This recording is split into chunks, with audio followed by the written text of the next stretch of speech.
안녕하세요. 미나주방입니다. 오늘은 아주 쉽고 간단하게 할 수 있는 계란찜을 한번 해보겠습니다. 저는 청란이 집에서 난 게 있어서 청란을 준비했는데 그냥 일반 계란으로 하시면 됩니다. 야채를 한번 썰어 보겠습니다. 계란찜에는 야채가 많이 들어갈 필요가 없으니까 4조각만 썰겠습니다.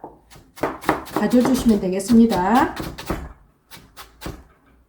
새송이 버섯 4분의 1등분을 넣겠습니다. 버섯은 꼭 넣어주는 게 좋아요. 저는 이게 쫀득쫀득 씹히는 게 너무 좋더라고요. 새송이가 아니라도 표고도 좋고 버섯 종류는 여러가지 넣어서 사용하셔도 됩니다.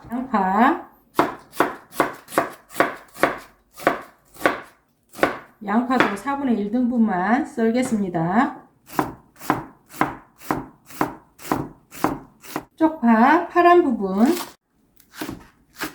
다른 야채가 없을 때 저는 파 종류는 꼭 넣어서 합니다. 색감도 예쁘고 파에 향긋한 향이 있어서 계란에 약간 비린 맛도 없애주는 것 같아서 저는 꼭 그렇게 합니다.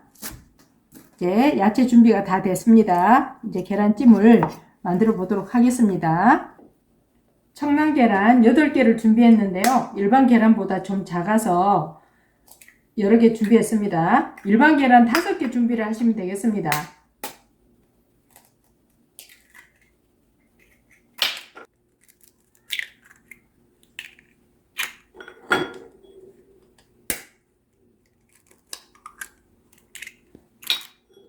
계란을 먼저 풀어서 체에 내리도록 하겠습니다.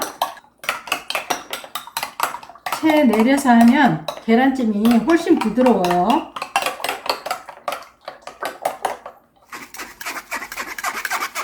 체에 걸을 때 밑에를 한번 이렇게 긁어주시면 계란이 빨리 내려갑니다. 맛술을 1스푼만 사용하겠습니다. 이렇게 해서 야채하고 계란하고 이렇게 섞어 놓습니다.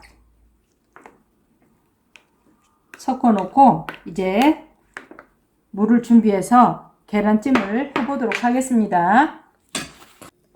계란과 물은 1대1 비율로 하겠습니다. 꼭 1대1 비율로 하셔야 됩니다. 그래서 저는 다시마를 먼저 물에다 불갔다가 지금 300ml를 넣도록 하겠습니다. 소금은 죽염소금 반 스푼을 준비했습니다. 소금을 물에다가 먼저 넣어서 이렇게 풀고 물이 짭짤하다 싶으면 간이 맞는 거예요. 심심하게 드시고 싶으면 소금을 조금 적게 넣어서 하시면 됩니다. 이렇게 물이 끓기 시작하면은 이제 여기에 계란을 부어줍니다. 뚝배기에 계란찜을 할 때 센 불로 해가지고 좀 살살 저어가면서 하시면 빨리 끝날 수 있습니다.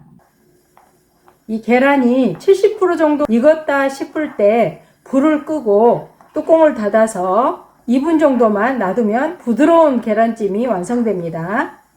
밑에 타지도 않고 굉장히 계란찜이 쉬워요. 초보분들도 쉽게 할 수 있는 계란찜입니다. 이 정도 되면 70% 정도가 익은 겁니다. 이제 불을 꺼 가지고 뚜껑을 닫아 놓도록 하겠습니다.